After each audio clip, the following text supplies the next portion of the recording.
Di negeri Kusnia Malebari, Nabi Adam bersama para putra sedang membicarakan sang istri, yaitu Siti Hawa, yang kali ini sedang mengandung untuk ke-13 kalinya.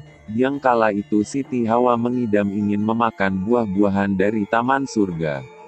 Putra ke-6 bernama Sayyidina Sis mengajukan diri untuk mewujudkan idaman sang ibu. Nabi Adam sangat yakin pada kemampuan Sayyidina Sis dan memberikan restu kepadanya untuk berangkat.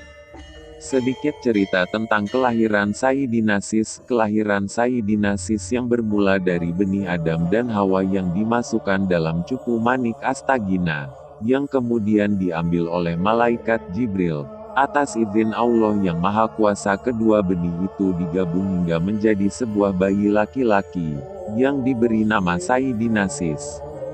Kembali ke cerita, keberangkatan Sayyidina Sis mencari surga.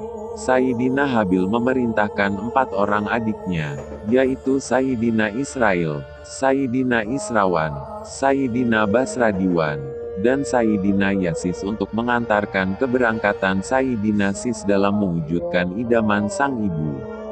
Di tengah perjalanan, Sayyidina Sis dan keempat saudaranya itu diganggu oleh kaum setan pengikut malaikat Ajajil yang dulu diusir dari taman surga karena menolak perintah Tuhan.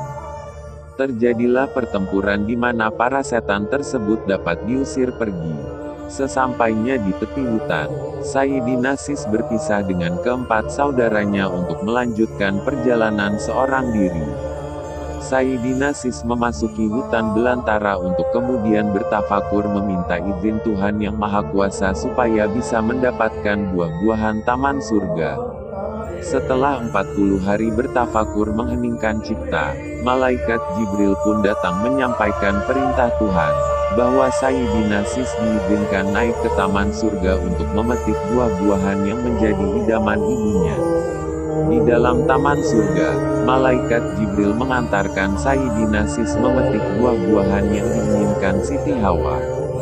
Setelah dirasa cukup, malaikat Jibril kemudian menyampaikan keputusan Tuhan yang kedua, yaitu menikahkan Sayyidina Sis dengan seorang bidadari bernama Dewi Mulat. Malaikat Jibril menyampaikan kehendak Tuhan bahwa kelak Sayyidina Sis akan menurunkan manusia-manusia utama, dan sebagian di antaranya akan menjadi nabi dan raja. Maka itu, yang menjadi istri Sayyidina Sis haruslah wanita utama pula. Sayyidina Sis sangat bersyukur. Ia kemudian membawa Dewi Mulat turun ke dunia dan membangun rumah tangga di Kusnia Malebari. Buah-buahan dari taman surga pun dipersembahkan kepada Siti Hawa yang menerimanya dengan sukacita. Karena mendengar anugerah yang diperoleh Sayyidina Sis, malaikat Azazil bertafakur memohon kepada Tuhan supaya diizinkan memiliki seorang putri.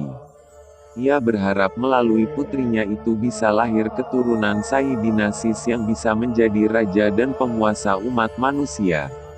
Malaikat Azazil adalah malaikat yang diusir dari taman surga karena menolak perintah Tuhan yang Maha Kuasa untuk bersujud memberikan penghormatan kepada Nabi Adam.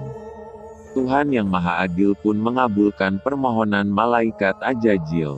Atas kehendaknya, dari sebagian tubuh malaikat Ajajil tercipta seorang perempuan yang berwajah sama persis dengan Dewi Mulat, yang kemudian diberi nama Dewi Dajjah. Malaikat Ajajil lalu membawa putrinya itu ke negeri Kusnia Malebari supaya bisa mengandung benih Sayyidina Sis. Malaikat Ajajil memasuki rumah Sayyidina Sis secara diam-diam dan menculik Dewi Mulat untuk ditukar dengan Dewi Dajjah. Beberapa hari kemudian, setelah mengetahui Dewi Dajjah telah disetubuhi Sayyidina Sis yang tidak bisa membedakan istrinya, malaikat Ajajil pun mengembalikan Dewi Mulat dan membawa pulang Dewi Dajjah. 9 bulan kemudian, Dewi Dajjah melahirkan bersamaan dengan Terbe.